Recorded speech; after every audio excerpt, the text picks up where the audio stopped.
Conversaciones que transforman, palabras que iluminan, encuentros que conmueven. Ceci Taborelli, en una nueva temporada de Citas Conscientes, crea un espacio donde la conciencia y la comunicación te invitan a la reflexión. Citas Conscientes, con Ceci Taborelli.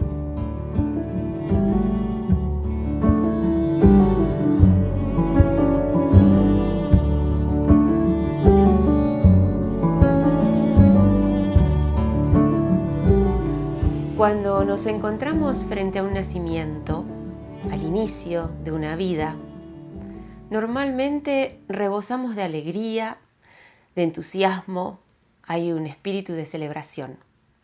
Sabemos perfectamente qué hacer, cómo movernos, qué decir. Cuando nos enfrentamos con la muerte, parecería que la escena cambia drásticamente.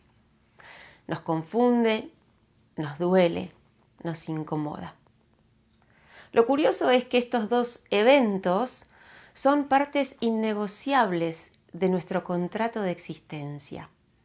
Parecería que uno nos ofrece felicidad y el otro sufrimiento. Entonces me preguntaba si la muerte es tan inevitable como perturbadora, ¿por qué no prepararnos? ¿Por qué no educarnos?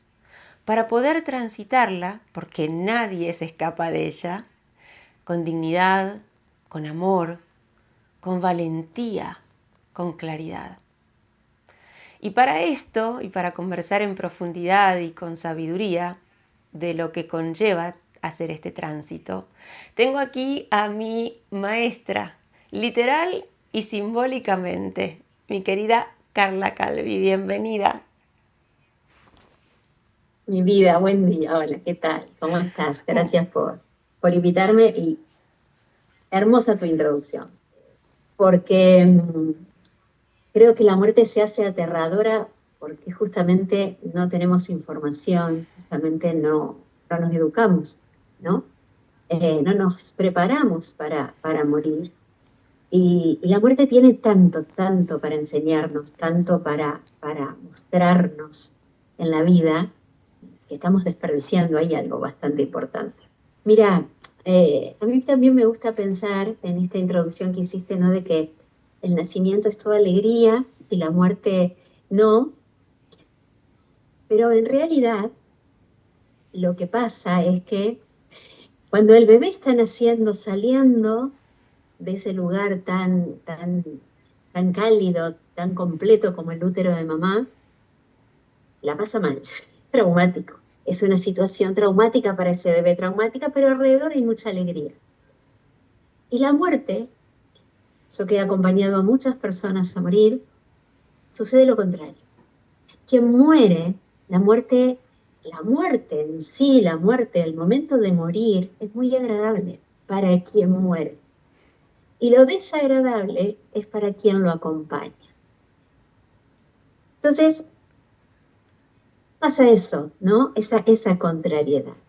Me encanta porque Bien. me traes a esto que aprendí de mi gurú, Ram Dass, que él se decía trabajar en el negocio de la muerte, porque siempre estaba acompañando el fin de vida de las personas que estaban a su alrededor. Y él decía que la muerte era como quitarse un zapato apretado. Y dije, wow, tal cual lo que acabas de decir, el que se muere es como que se quita esto que le apretaba y se libera, ¿verdad? Exactamente, es una liberación y aparte es una sensación, es agradable el morir. Es eso, tal cual, ¿no? Es salir de este envase pesado también, ¿no? Pero es reencontrarse con toda esa esencia pura de quién soy. Así es. Ay, ¿Sí? Carla, Para cuando espera, nacemos, siento que fuimos de 0 a 1000 revoluciones y no tenemos ni 30 segundos de encuentro. Esto es terrible. ok, Time tremendo. out, tiempo, referir, tiempo. Porque quiero traer a la gente a que nos encuentre en este espacio con un poquito de claridad en cuanto a, muy simple, ¿quién es Carla Calvi? ¿Por qué yo estoy hablando de esto? Y vos me corregís si meto la pata. Carly, sos Dale. psicóloga social, sos tanatóloga y sos formadora de tanatólogos. He aquí Así una es. flamante, orgullosa, graduada de la Escuela Calvi, tanatóloga. Muy bien. Por eso decía que Muy sos mi bueno. maestra literal y mi maestra simbólica, porque tenés mucha maestría, no solo porque fuiste mi maestra, sino porque tu sabiduría es inmensa. Pero sabés que cuando digo, ay, estudié tanatología, me gradué de tanatóloga, es como si de repente hubiera empezado a hablar otro idioma. Entonces me dicen, ¿tana qué? ¿Tanatolo qué? Podemos empezar por qué es la tanatología. ¿De qué trata? ¿Qué es un tanatólogo? La tanatología viene de Tánatos, el dios de la muerte. Tana se refiere a Tánatos, el dios de la muerte, de la griega. Bueno, ese es el estudio de la muerte. La tanatología es una disciplina científica y humanística que se dedica al estudio de la muerte y el proceso del duelo. Y todo lo que tiene que ver con la muerte. La tanatología es la ciencia que estudia y avala que la muerte es natural, es parte de la vida y que no es un evento maligno, ¿no? Por eso el dios Thanos, ¿no? Que es el dios de la muerte, es ese ángel que acompañaba a las almas a morir. Entonces, un tanatólogo, ¿a qué se dedica? A acompañar a personas a morir, un tanatólogo con especialidad en cuidados paliativos, por supuesto, ¿no? Pero el tanatólogo acompaña en todo lo que son procesos, el proceso de la muerte, todo el proceso de duelo de aquello que se perdió. No solo se trabaja con muertes físicas, nada más, no necesariamente el tanatólogo tiene que extenderse en la muerte, sino en todos tipos de pérdidas, ¿sí? La muerte de una relación, de una mudanza, esa muerte de esa casa que ya no vivo, pero fundamentalmente es estudiar la muerte. Todo lo que pasa en los seres humanos cuando estamos frente a la pérdida. Y la tanatología, a diferencia de la psicología, lo que intenta es naturalizar la muerte. Que la muerte sea esperada y naturalizada para los seres humanos. Entonces, el tanatólogo lo que hace es acompañar a personas que sufren, que no entienden la muerte, que están en un proceso de duelo muy doloroso o muy difícil. ¿Desde qué mirada? Desde la mirada tanatológica, desde la mirada de que la muerte es natural, de que es parte de la vida, de que esa muerte le pertenece a esa persona y que nosotros tenemos que poder acompañar e ir desarrollando todo el proceso de duelo que implica que alguien haya muerto. No sé si me expliqué. Para mí fue muy clara tu Sí. explicación y me quedo con una palabra que creo que te representa, nos representa, y es el acompañamiento. Tiene su complejidad, porque en mi experiencia y gracias a todo lo que aprendí con vos, entendí que usar el espacio de acompañamiento también implica conocerse uno, hacerse responsable de lo que nos pasa, ver ese impulso por querer extirparle el dolor al otro, sacarlo de donde está. Entonces, ¿cómo es la textura de un tanatólogo que sabe acompañar sanamente a un otro que está transitando o bien una enfermedad muy grave o su final de vida?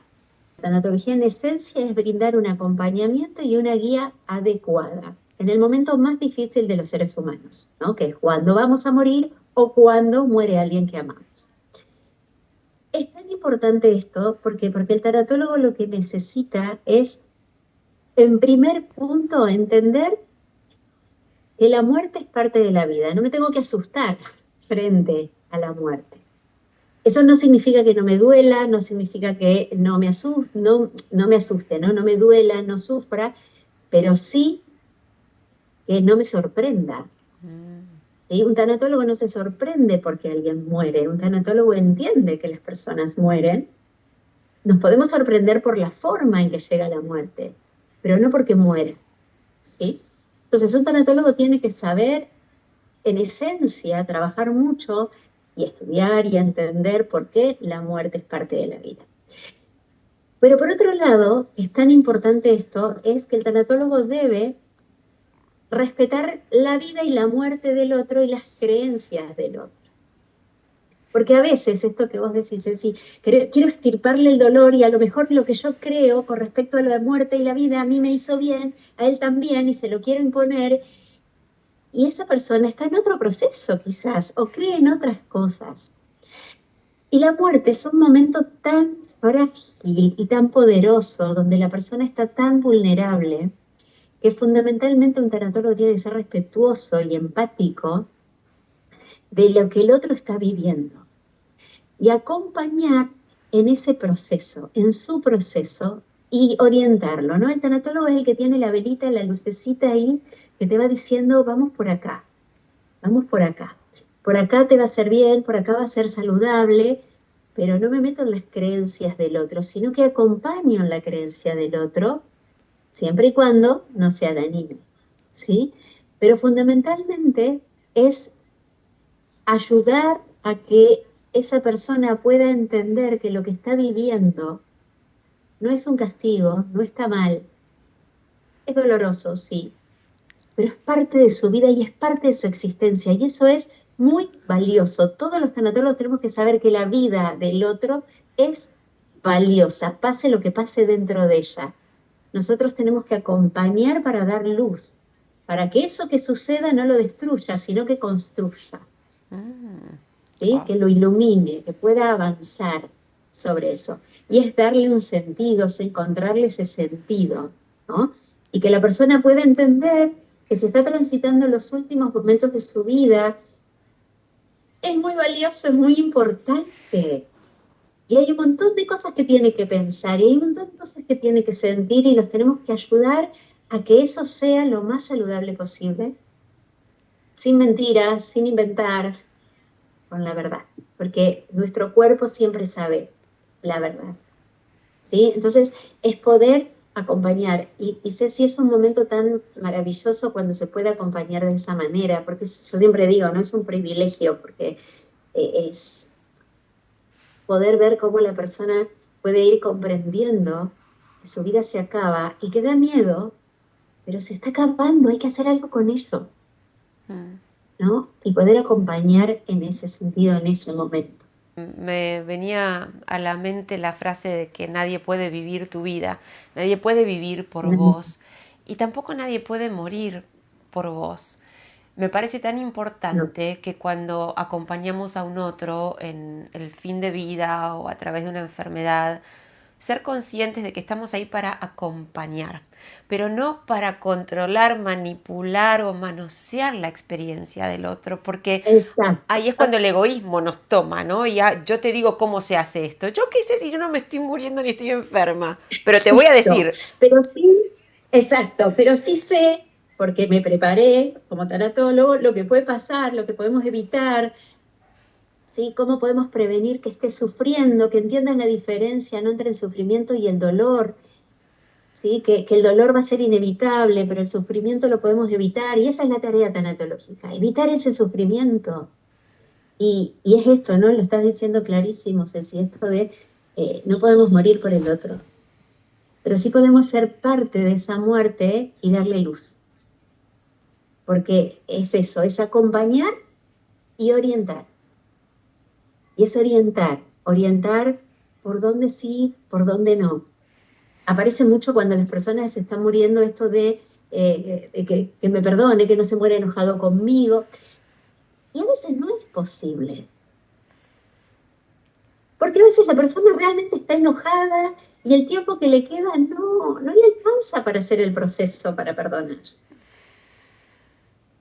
A veces no alcanza. Y no está mal, es humano también, porque somos humanos muriendo, no somos seres celestiales muriendo, somos humanos muriendo. ¿Sí? Entonces, es esto, entender que como humanos tenemos limitaciones, tenemos luces y sombras, y esto no, cuando dicen, no, me quiero morir sin pendientes, y todos nos morimos con pendientes.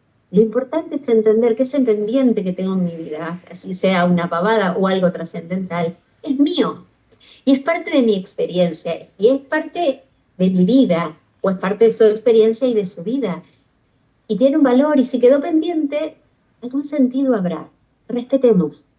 respetar lo que va pasando, porque a veces no se puede perdonar. Yo me acuerdo un caso de una paciente una vez que la hija estaba empeñada en que su padre vea a su hijo que estaban peleados hacía 30 años. Entonces vino con un plan diciéndome, ya está, mi hijo mayor va a llamar, le va a decir que es Juan y le vamos a hacer creer que es su hijo y que va a hablar por teléfono. Y me pareció tan tremendo, porque digo, ¿qué estamos haciendo en la vida interna de esa persona y metiéndonos en la vida de dos personas, ¿no? Y me acuerdo que es al orientar, ¿no? Que le dije, bueno, a ver, hagamos una cosa, antes de tu plan, ¿por qué no le preguntamos a tu papá si él necesita acercarse a su hijo? Y si lo necesita, después vemos qué puede pasar, pero vamos a preguntarle. Entonces la acompañé a que se lo pregunte con mucho miedo y el padre le dijo, mi hijo está conmigo, no necesito que me hable, no necesito, yo lo tengo conmigo, está acá.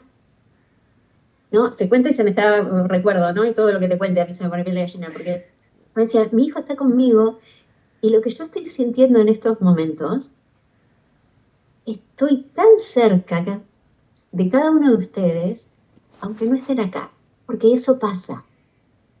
Empezar a morir y vas sintiendo cuando es una muerte o en cuidados paliativos, era en este caso, todo va hacia adentro y todo lo que sentimos e hicimos sentir a los otros vuelve.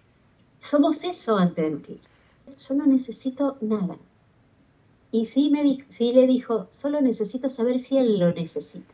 No puedo evitar recordar esta historia que cuenta mi amoroso Ram Dass, que compartió mucho tiempo con Elizabeth Kubler-Ross, pionera, psiquiatra, Claro que pionera sí. en la muerte y en todo lo que es cuidados paliativos. Porque él dice que en uno de los talleres de Elizabeth Kubler-Ross había una enfermera que tendría 28 o 30 años aproximadamente, tenía cáncer desde los 14, había transitado no menos de 90 cirugías, tenía 2, 3 niños pequeños y estaba en el taller. Y ella se para y cuenta su historia a todos los participantes y les pregunta, cuando ustedes me escuchan contar mi vida, ¿qué es lo que sienten? ¿Qué sienten al encontrarse, al toparse con una persona como yo?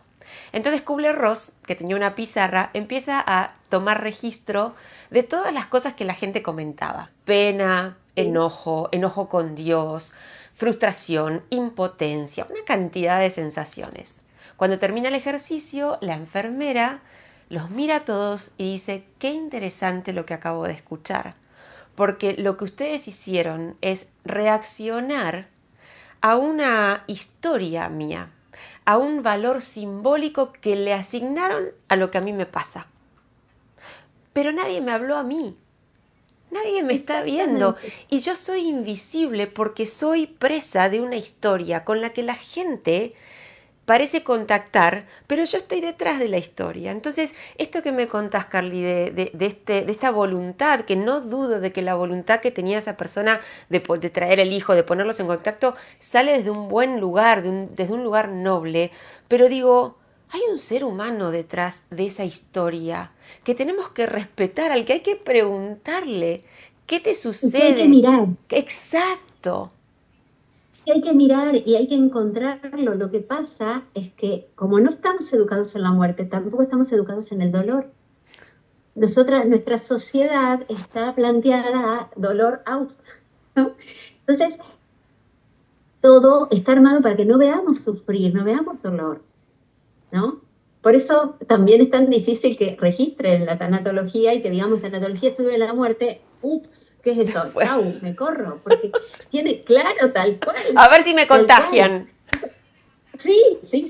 Entonces es eso, ¿no? No poder ver el sufrimiento del otro y querer distraernos con otras cosas y entender, no nos damos tiempo a preguntarles a las personas que están muriendo y a las personas que están transitando un duelo, ¿qué necesitan? No, asumimos cosas y los pasamos por encima todo el tiempo. Y justamente la tarea del tanatólogo es eso, es darle voz a ese doliente, darle voz, darle luz, hacerlo visible, hacer visible a esa persona que está sufriendo, porque está muriendo o porque está sintiendo o transitando un duelo. Porque pasa lo mismo, no se los ve, no se los escucha y no se los anima a escuchar. ¿Por qué? Mientras que yo te estaba contando la historia, es esto, uy, me sensibiliza. Claro, imagínate vivirlo. Uf. Claro, pero no estamos entrenados para vivir en esa sensibilidad, para escuchar realmente qué el otro necesita en el momento, uno de los momentos más importantes de su vida. Tenemos dos, nacer y morir. Cuando morimos, con suerte podemos hablar y podemos decir lo que necesitamos. Cuando nacemos, no nacemos y ya. Es el momento tan trascendental, es el final de mi vida, es el final de la historia, es un momento tan importante. Pero no le damos lugar porque tenemos miedo al dolor, porque no sabemos qué hacer con ese dolor. Y no solo eso, en Entonces, este caso creemos que si puedo poner a papá, a mamá, al hijo, que se perdonen, que se disculpen, yo me voy a sentir mejor. Pero esto no se trata de mí.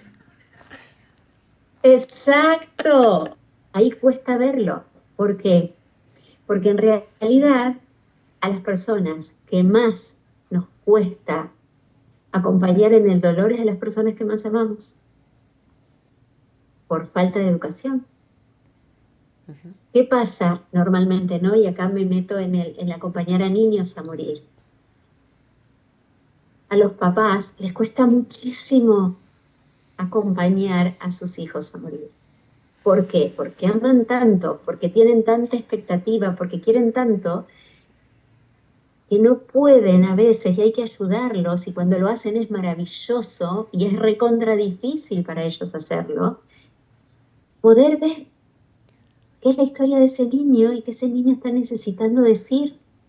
A veces estamos tan metidos como padres en sanar, en curar, en que se quede conmigo, en que pueda estar, y no podemos ver que detrás de toda esa necesidad de vida hay un niño que necesita expresarse, que necesita decir, que necesita pedir, y ahí es donde la tarea se hace compleja. Para cualquier adulto, ver y aceptar la muerte de un niño es No, no, perturbador. es muy difícil, pero es más difícil aún aceptar que, que yo no importo, que mi Uf, dolor, cuando mi hijo, un niño está muriendo, uh, no importa ahora, importa lo que siente ese niño. Y a veces los niños les cuesta mucho decir lo que sienten a mamá y a papá porque no los quieren ver sufrir, ¿no? Y ahí es donde aparece este rol nuestro de que ellos puedan expresar lo que sienten. ¿será que si cambiamos y abrimos la mente y entendemos que cada viaje, cada vida es única y que nosotros no tenemos potestad ni podemos aferrarnos a una creencia de que un humano debe vivir un promedio de 80, 90 o 70 años, por ahí el empezar a aflojar esas creencias tan rígidas de que la vida tiene que ser como yo creo que tiene que ser para que yo sea feliz, nos permite acompañar, por ejemplo, en este caso a los niños, haciendo más espacio para que ellos se puedan ir más libremente? En realidad, sí, claro que sí. No sé si es para que se vayan más libremente, creo que la meta es para que se vayan sintiéndose amados, se vayan con amor. Y acá vamos a entrar a un lugar muy, muy frágil, muy, muy sensible, que se vayan con amor. ¿Por qué? Porque a veces creemos, como no tenemos esta educación de la muerte, ¿no? De que la muerte es parte de la vida y llega en cualquier momento y a cualquier edad y no pide permiso, y que podamos entender que todos los seres humanos en la Tierra vivimos nuestro 100% de la existencia humana. No importa si mi 100% fueron 6 años, 7, 40, 80, es mi 100%, es el 100% del ser humano. De mi experiencia humana, mi experiencia física es el 100%. Si puedo entender eso, la puedo vivir con plenitud. Y que un niño pueda sentirse amado, cuando un niño se siente amado, cuando es escuchado, cuando es contenido. Para poder contener a un niño tengo que saber lo que siente. Si mi hijo no puede decirme lo que siente porque tiene miedo que yo llore y sufre, no lo voy a poder contener. No lo voy a poder abrazar cuando necesita mi abrazo, porque a lo mejor él está haciendo fuerza para que mamá vea que yo soy fuerte. Y no llore, y el niño por dentro se está desplazando. Y es poder encontrar eso, entender que un niño fuerte es un niño que es niño. Es un niño que llora si le duele, es un niño que puede decir no quiero más, pero no significa que no va a seguir haciendo, significa que puede expresar lo que siente. Entonces, yo como mamá me pregunto, porque esto me toca mucho la por fibra ejemplo, en el vínculo materno, y me pregunto si yo tuviera una situación como la que vos estás explicando, tal vez una de las razones por las sí, cuales no me animaría a llorar frente a un hijo es porque no quisiera agregar más drama o más tristeza o más angustia en esta ecuación. fíjate esto, ¿Qué hago? yo no hablo de que la madre llore delante del hijo, sino de que el niño pueda llorar delante de la madre. Es al revés. Es que la madre puede llorar y puede llorar en cualquier momento. El padre, el adulto tiene que ser adulto. ¿Sí? El adulto, sus llantos, sus dolores, los resuelve con otro adulto, no los tiene que resolver con un niño. El adulto tiene que resolver con otro adulto. El niño no puede contener a una mamá o un papá. No tiene los elementos para eso. Pero justamente lo que yo estaba planteando es que el niño pueda llorar lo que necesite llorar. Que un niño, si le están sacando sangre y lo están pinchando 15 veces por día, literalmente 15 veces por día, pueda llorar. Y no que tenga un mensaje de dale, sos fuerte, mira qué valiente que sos, cuando el niño en realidad está lleno de tensión. Que el niño pueda decir, mamá, tengo miedo. Que pueda decir, tengo miedo. O que puede decir, mamá, me voy a morir, ¿por qué? ¿Qué me va a pasar? Y que mamá lo pueda responder. Qué difícil. Que pueda estar para ahí. Es dificilísimo. Y te lo digo esto con conocimiento de causa. Yo fui una mamá que tuve a mi hija, que hoy tiene 27 años, cuando tenía 5 años y medio, muy grave, muy grave. Y fue ahí donde decidí empezar a trabajar con padres en duelo, porque yo trabajaba, hacía solo acompañamiento a niños y adolescentes a morir. Y cuando me tocó estar de este lado como mamá, donde me tiraban los diagnósticos, donde me tiraban las cosas y tenía a mi hija ahí, dije, no, pará, hice todo mal, por supuesto, no hice las cosas bien sabiéndolas en este momento, ¿no? Claro, era muy jovencita y hacía poco que, hacía, sí, 7 años que estaba trabajando acompañando a niños, y todo el acompañamiento sí ella lo hice, pero como mamá, un desastre. Y ahí fue cuando dije, no, acá hay que hacer otra cosa, acá falta otra cosa. ¿Por qué? Porque justamente yo veía cómo mi hija resistía situaciones porque creía a mi hija que yo no podía con mi dolor. Y es ahí donde los niños tienen que saber que sí podemos con su dolor.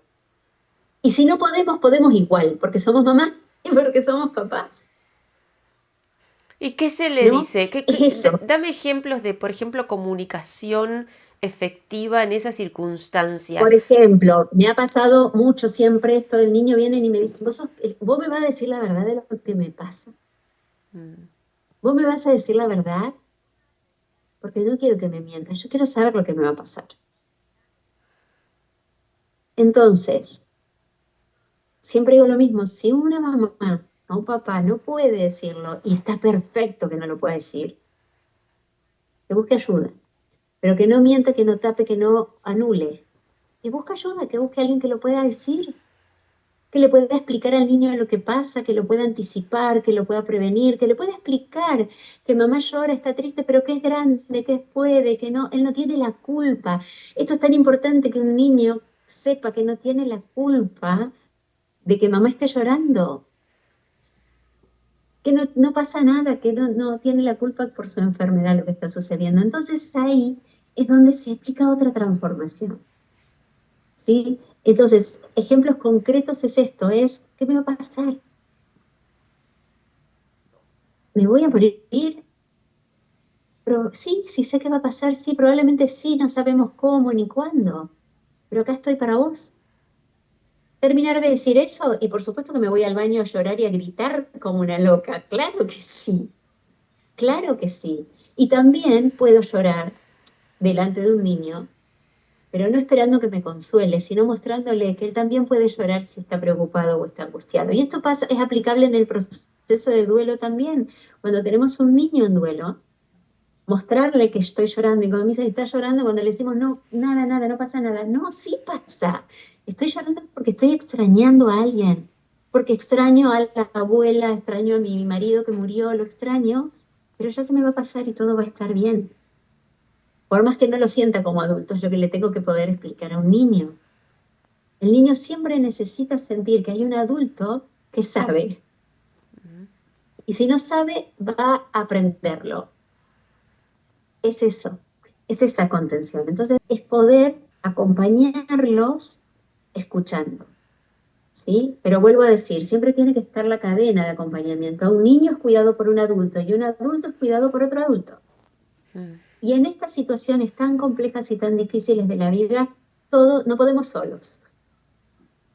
No se puede solo. Unos papás que están atravesando la enfermedad o la muerte de un hijo, no puede solo. Necesitamos una red de ayuda, de familia, de contención, de terapeutas también. No se puede solo transitar, menos en esta sociedad en donde la muerte de inicio es una tragedia o es un castigo. Entonces, lo vivimos de esa manera. Cuando en realidad la muerte es parte de la vida. ¿Y trae mucho dolor? Claro que sí. Injusticia, claro que sí, la vida es injusta. Pero no importa eso, lo que importa es qué hacemos con eso.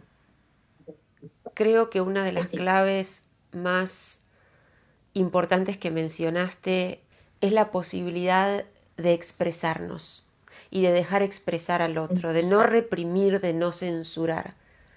Yo trabajé unos cuantos años como facilitadora de grupos de duelo, como voluntaria, sin ser tanatóloga, sin Sí, sí, tener sí. ningún estudio, a puro corazón y a pura piel.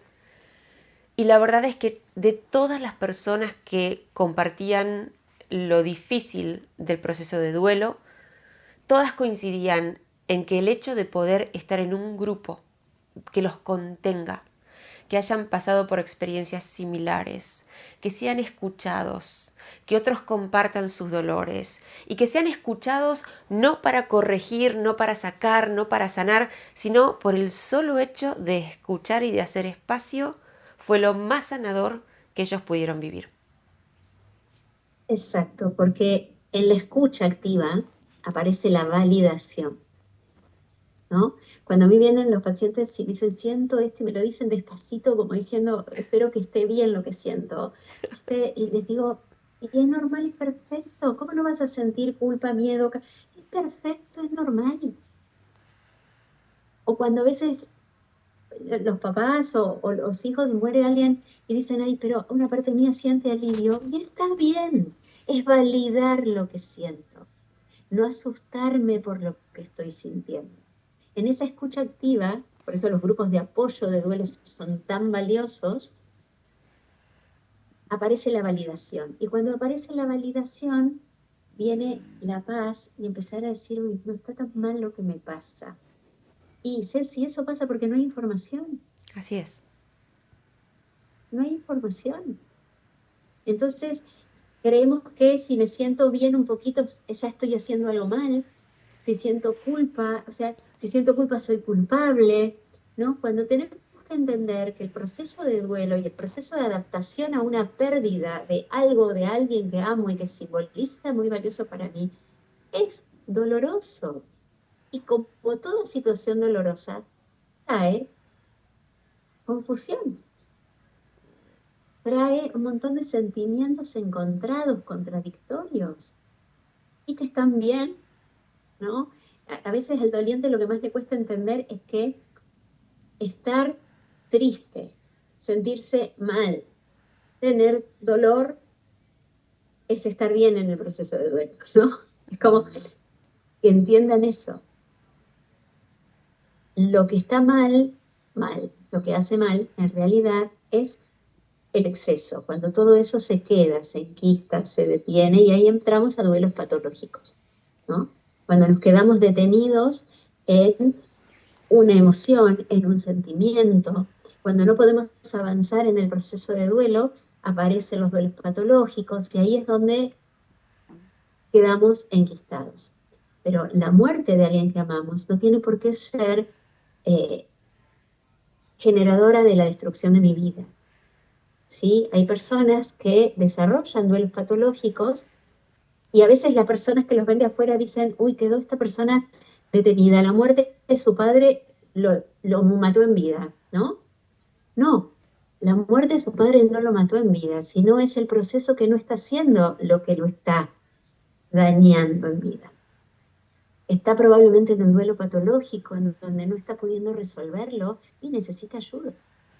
Carly, para aquellos que acompañan hoy, no necesariamente desde un punto de Sí, vista terapéutico, pero simplemente de la dinámica familiar, poder tener sí, esta información es fundamental, porque no solo yo puedo sí, procurarme hacer un duelo sano, sino puedo estar mirando y observando mi entorno para ver si alguien se quedó estancadito en alguno de estos procesos. Entonces te pregunto, ¿cuáles son esas lucecitas rojas que uno puede prestarle atención para decir, cuidado, porque esto puede ser una señal de un duelo patológico? bien. En adultos, quedar detenidos en el tiempo, ¿no? Estar, su vida está exactamente en el mismo lugar que cuando sucedió la muerte. No haber movido habitaciones, que pasen más de 3 años, 4 años y no haber movido, sacado las cosas del fallecido, estar detenido en ese tiempo, ¿no? Eh, de todo lo que hicieron los primeros meses de muerte, que sucedió la muerte, estar repitiéndolo sistemáticamente por años. Estar detenidos en una emoción, en el enojo. Siempre un duelo patológico lo podemos diagnosticar después de 3 años de transitado el duelo, no antes. Pasados los 3 años, sigo en el enojo, sigo sintiendo culpa, necesito ayuda, es una señal. Depresión, confusión mental, puedo estar en un duelo patológico. Todos los síntomas psíquicos, como el no poder dormir, sentir el olor del fallecido, escuchar su voz, todo eso es normal el primer año. Si eso continúa después, hay una patología, hay un duelo patológico para resolver. Es el enquistamiento, cuando me quedo detenido. O, este es el duelo patológico que hoy por hoy es el que más se ve, es cuando parece que no pasó nada. Volví a trabajar rápido, comencé, me empecé a viajar, voy, vengo, compro, hago, genero, pim, pim, pim, pim, pim, pim, tú. Ese es un duelo patológico, es un duelo inexistente, ¿no? En donde no me detuve a sentir nada de lo que me genera la ausencia física de esta persona. Esos son síntomas rápidos que podemos ver en los adultos. Esto me acuerdo cuando estaba estudiando, me pareció Sí, súper interesante saber que el duelo, por supuesto, cada uno duela a su forma, a su ritmo, y no hay dos duelos iguales. Pero sí entendí que hay ciertas características que son comunes a diferentes grupos. Por ejemplo, el hombre duela diferente a la mujer. La mujer sí, duela diferente al hombre. El niño duela diferente a los adultos. ¿Nos contás un poquito sí. cómo son esas características de esos tres grupos? El niño, su duelo va a durar lo que dure su crecimiento llegada a la adultez. ¿Qué significa? ¿Que va a estar sufriendo 18 o 20 años? No, pero sí va a necesitar todo ese tiempo para entender esa pérdida, ¿sí? A medida que va a ir creciendo. Un niño como duela de forma itinerante. Un niño un día está contento, va al colegio, juega, se divierte y después al otro día o a las horas está triste, extraña. ¿Cómo lloran los niños? ¿Cómo extrañan los niños? ¿Cómo manifiestan los niños su angustia? A través del berrinche, a través del enojo.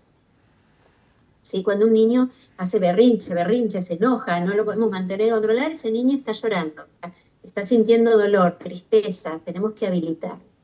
¿Sí? Entonces, un síntoma del niño es eso. Cuando ese berrinche y esas situaciones en exceso, puede que haya una patología ahí. Un duelo itinerante. Por eso a veces los niños no se le da mucha importancia a veces en los procesos de duelo, porque vienen y me dicen, está perfecto, está bien. Va al colegio, juega, está con sus amigos, come, duerme, está perfecto. Y yo siempre le hago la misma pregunta. ¿Murió su mamá y hace todo eso de forma habitual? ¿Les parece que eso es perfecto? No es perfecto, no está bien. Significa que ese niño no está teniendo un espacio para expresar sus emociones. ¿El niño va a llorar todo el día? ¿Se va a tirar en la cama todo el día como un adulto? No. El niño va a llorar, va a expresar lo que siente. Si tiene un adulto que lo escucha y le responde lo que quiere saber, se va a tranquilizar y va a ir a jugar. Y después va a llorar y después va a preguntar. Y a medida que va creciendo va cambiando las preguntas, porque va teniendo más elementos psíquicos y va preguntando más cosas sobre la muerte. Pero que el niño tenga una gran capacidad de adaptación no significa que nos tengamos que abusar de ello. Significa que el niño tiene que poder tener un lugar de expresión. Entonces el niño hace un duelo itinerante. El adolescente ya está en duelo. La adolescencia ya está en un proceso de duelo, que está duelando, que el adolescente naturalmente, sin la muerte física de nadie, está duelando a ese niño, al niño que fue, a esos padres superhéroes geniales que teníamos, los está duelando, y a su cuerpo. Su cuerpo está cambiando. Los adolescentes están en duelo, adolecen, la palabra adolescente viene de ahí, adolecen, les faltan cosas. Entonces está en un proceso de duelo por sí, por ser adolescente. Cuando aparece la muerte de alguien, ese duelo se agrava. Por eso el adolescente normalmente tiende a encerrarse, enojarse, aislarse o sentirse superhéroe. Empieza a querer ayudar a papá, mamá y demás. Entonces, a ese adolescente hay que tratar de escucharlos. Yo siempre digo lo mismo, un adolescente en duelo quiere hablar, se para el mundo. No importa lo que estés haciendo. No me interesa si estás por apretar el botón de la bomba nuclear. La dejás y escuchás al adolescente. No importa, porque es una oportunidad que se da muy pocas veces. Entonces, hay que escucharlos, darle lugar. ¿Y qué pasa con los adultos, no? La mujer y el hombre. Duelamos de forma diferente porque estamos biológicamente hechos diferentes. Vamos al simple hecho de que la mujer, nosotras tenemos un contacto con el dolor físico, con la muerte, desde muy temprana edad, ¿sí? Desde que menstruamos estamos en un contacto permanente con una muerte física, un dolor físico, somos emocionalmente muy activas y podemos parir. Nuestro cuerpo nos prepara desde muy chiquitas para poder dar vida. Y para poder dar vida, ¿qué tiene que pasar? Algo tiene que morir, algo tiene que cambiar. Los tanatólogos siempre que hablamos, usamos la palabra morir en vez de cambio, ¿viste? Siempre está todo es muerte, es cambio, ¿no? Es como lo mismo. Claro. Entonces, ¿qué sucede? Cada vez que menstruamos, algo muere dentro de nuestro. Nosotros tenemos registro de muerte, nosotros tenemos registro de dolor todo el tiempo. Estamos entrenados para atesorar un mundo maravilloso y un bebé y amarlos en nuestro vientre y después expulsarlo, que muera. O sea, que esa parte, ese mundo ideal que tiene ese bebé, nosotros lo vamos a sacar de allí, lo vamos a invitar a morir. Todo nuestro cuerpo está preparado para eso. Mientras que a nosotros nos pasa todo eso, al hombre no le pasa nada. Está ahí, mirando. ¿Sí? Entonces, ¿qué pasa? Las mujeres, en inicio, en el proceso de duelo, todo es muy fuerte. Emocionalmente es muy fuerte. Lo sentimos con todos nuestros sentidos, como sentimos todo, con todo. ¿Sí? Sentimos y sentimos que vamos a morir. La mujer siente que va a morir y literalmente sabemos que vamos a morir, porque algo va a cambiar dentro nuestro para siempre. Y nosotras de eso sabemos, las mujeres sabemos. El hombre no sabe de eso. El hombre necesita, vamos a ver para creer, ¿no? El hombre, yo siempre cuento la diferencia, ¿no? Del cerebro. De la mujer pensamos en ovillo de lana, novillado, desovillado, y el hombre en cajitas. Necesita tener todas las cositas en cajitas. ¿Sí? Un ejemplo sonso, pero que La mujer está de vacaciones cuando compramos el pasaje. Empezó nuestras vacaciones y empezamos a armar la valija y qué me voy a poner y cómo lo voy a hacer y cómo lo voy a armar, papá. Y el hombre está de vacaciones cuando puso la sillita en la playa. Cuando puso la sillita en la playa, él ahí está de vacaciones. Cuando está viajando, llevando, manejando, comprando el pasaje, no está de vacaciones, está manejando. Claro. ¿Está? Con la muerte pasa esto. Nosotras estamos en duelo y todo, y la muerte significa un montón de cosas y pensamos un montón de cosas y el hombre está en sobrevivir. Entonces, ¿qué sucede? El hombre necesita más tiempo para entender la muerte y nosotras necesitamos menos tiempo para poder salir a luchar, digamos. Pues entonces, ¿qué sucede? La mujer empieza, normalmente en el proceso de duelo, la mujer ve un matrimonio y la mujer está deshecha, el hombre sale a trabajar, sale a hacer, está también deshecho, dolido, pero puede hacer. Y sabemos, ¿no? Quienes trabajamos en esto sabemos que a los 6, 7 meses la mujer empieza a ponerse en pie y el hombre cae. Y ahí es donde el hombre cae, porque el hombre necesita entender el proceso. Nosotras procesamos rápido, entendemos rápido el proceso de pérdida, porque lo tenemos en nuestra biología. No significa que duela menos, significa que el proceso es diferente. Se duela distinto y por eso muchas veces en las parejas se generan conflictos porque no se entiende cómo uno procesa el duelo del otro. El hombre necesita tiempo. Y te voy a hacer una comparación fácil, que es con el nacimiento, ya que estamos, ¿no? Con el nacimiento y la muerte. Nosotras somos mamás desde el momento que tenemos el levatez en la mano. Ya somos mamás. Ya lo sentimos, ya lo amamos. Total. Ya es lo más importante de mi vida, ya está. El hombre no entiende qué estás diciendo. Sí. Soy papá, voy a ser papá. Ok, voy a trabajar. No me pasó nada a mí en el cuerpo. Pobres hombres. Claro, no le pasó nada.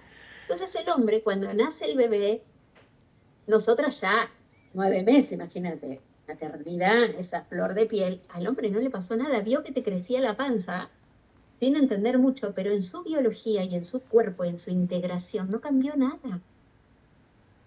Entonces, poder asimilar a ese hijo y sentirlo propio y sentirlo parte, lleva un proceso más largo.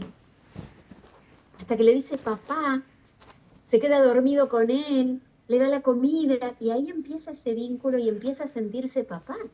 Nosotros somos mamás un año atrás.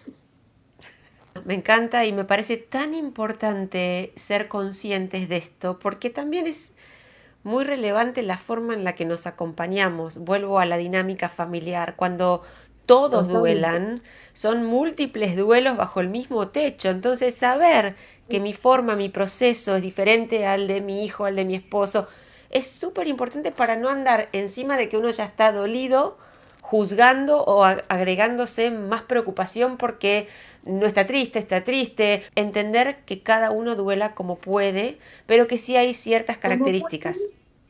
Exacto, que hay ciertas características que van a pasar y que son parte de lo que somos, de la edad que tenemos, del sexo que seamos, y es parte de eso, y no tiene que ver con que no ame, no sienta, no nada, ¿no? Y esa es la tarea también del tanatólogo, poder explicar. Yo siempre digo que la información también sana, poder dar información y de que orientarlos y decir, bueno, pará, pero esto está pasando porque es normal. Es normal que tu marido no entienda lo que vos estás sintiendo, porque aún no llegó su tiempo, entonces es diferente. Por esto y por esto es diferente. Y ahí ya eliminamos el fantasma del desamor, el fantasma de un montón de cosas. Y la tarea del tanatólogo es que no haya sufrimiento, que haya dolor, pero el sufrimiento extra lo vayamos sacando. ¿Para qué? Para que la familia pueda hacer su duelo de forma saludable, se puedan acompañar respetando el proceso que cada uno puede hacer desde el lugar en el que está, ¿no? Entender al niño, entender al adolescente, entender al hombre, entender a la mujer, entender que necesitamos cosas diferentes, pero que podemos ir juntos, aunque lo hagamos de forma diferente. Lo podemos hacer juntos. y que cada uno cumpla su rol y respetemos ese dolor del otro. Entonces, eso es tan importante y tan importante trabajar en familia, ¿no? Que la familia se una en el duelo, lo hace más liviano. Lamentablemente pasa todo lo contrario, muchas veces. Muchas parejas se separan, los hijos van cada uno por su lado, porque todos creemos, ¿no?, que lo que me está pasando es lo peor y es verdad, pero el de al lado también. Y si podemos ver cuando una familia la podemos unir, podemos entender que se tienen que acompañar y apoyar y que el mejor lugar donde pueden estar para procesar ese duelo es ahí, es en esa familia, y entender que todos están duelando, todo es más liviano. No es lo mismo llevar un kilo de piedras, un kilo de piedra no, una tonelada de piedras solo, que llevarlo entre 5. A Por lo mejor uno supuesto. lleva en un momento más peso que otro más peso, pero no importa, lo estamos haciendo juntos.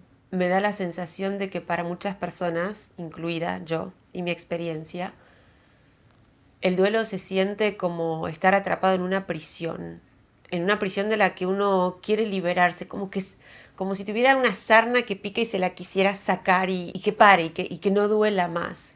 Vos decías, no hoy, pero en otro momento, todo va a estar bien. Hay que saber que es un proceso y todo va a estar bien. Sin embargo, nada va a volver a ser como era antes.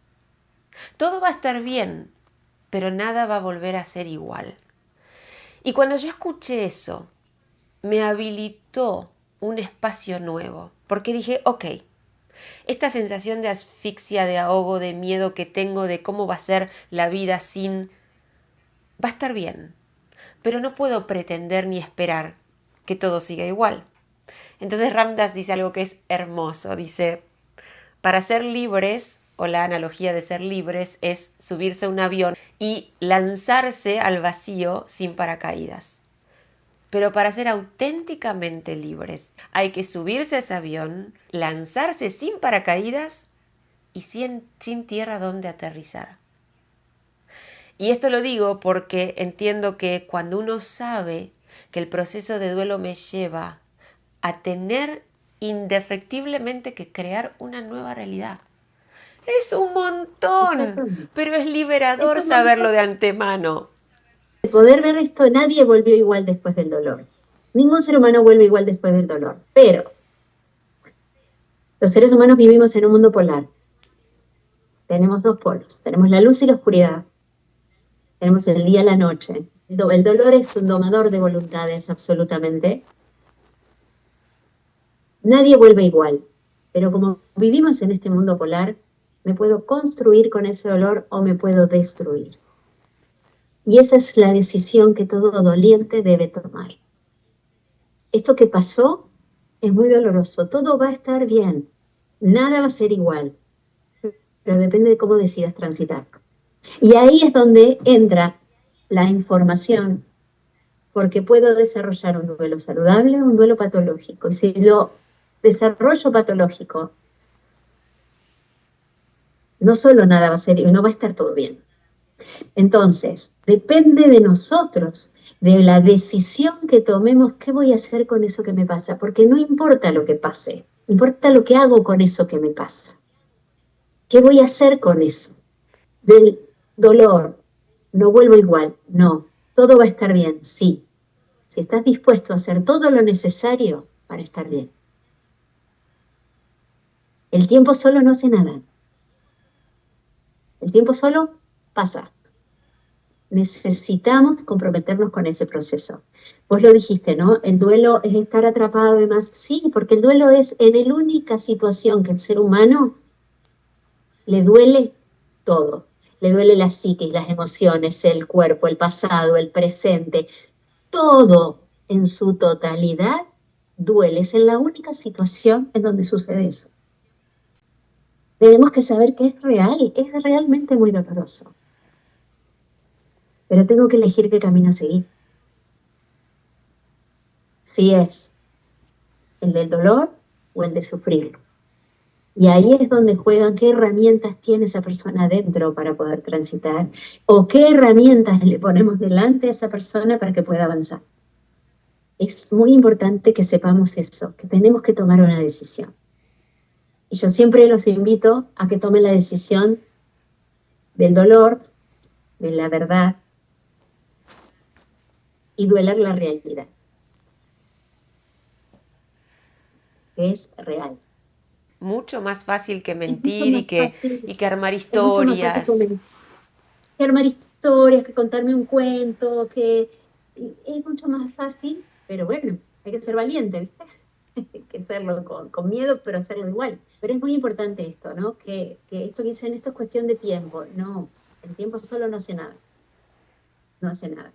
Yo he tenido pacientes con duelos patológicos que se han muerto sus hijos 20 años atrás. No, no, no es así. El tiempo solo no hace nada. El tiempo solo pasa y me da la oportunidad de ir viendo, pero en realidad tengo que tomar la decisión de enfrentarme con el dolor y enfrentarme con ese vacío. Porque ver morir a alguien que amamos es tirarse por ese avión sin piso. Uf. Para quienes están transitando un duelo hoy, Sí. ¿me podrías regalar 2, 3 recomendaciones? Yo te voy a robar una porque soy fan de la escritura. Para mí escribir es absolutamente terapéutico. Y yo sé que vos también sos muy fanática de volcar en papel, a través de la escritura, nuestros sentimientos. Pero ¿qué otras cosas puede hacer hoy un duelante para encontrar un poquito de alivio, de claridad en esta prisión de la que yo te hablaba antes? En primer lugar, que se habiliten a expresar. Encuentren un espacio donde puedan expresar lo que sienten a través de los sentidos. Que puedan validar lo que sienten. Lo que yo les diría en primer lugar es que validen lo que están sintiendo. Sea lo que, en el duelo no hay ningún sentimiento que esté mal. Lo que sentís está bien. Tenés que darle forma, hay que poder liberarlo. Y yo siempre uso esta frase, pero digo siempre lo mismo. A ver, no importa cómo. Escribilo, pintalo, gritalo, bailalo, pero sacalo de vos. Es tan importante la expresión. Con respecto a la escritura, sumo algo. Siempre la escritura es muy saludable, pero hay que escribir con la letra que aprendimos a escribir. La cursiva, sí, ese es un secretito, una clave. Yo a mis pacientes los mando siempre a escribir en cursiva y en hojas sin renglones. ¿Por qué? Porque me voy a mi interior, me voy a mi niño, me voy a mi esencia cuando escribo en cursivo. Es muy importante, vas a ver, Wow. escribí algo en cursiva y pasan cosas.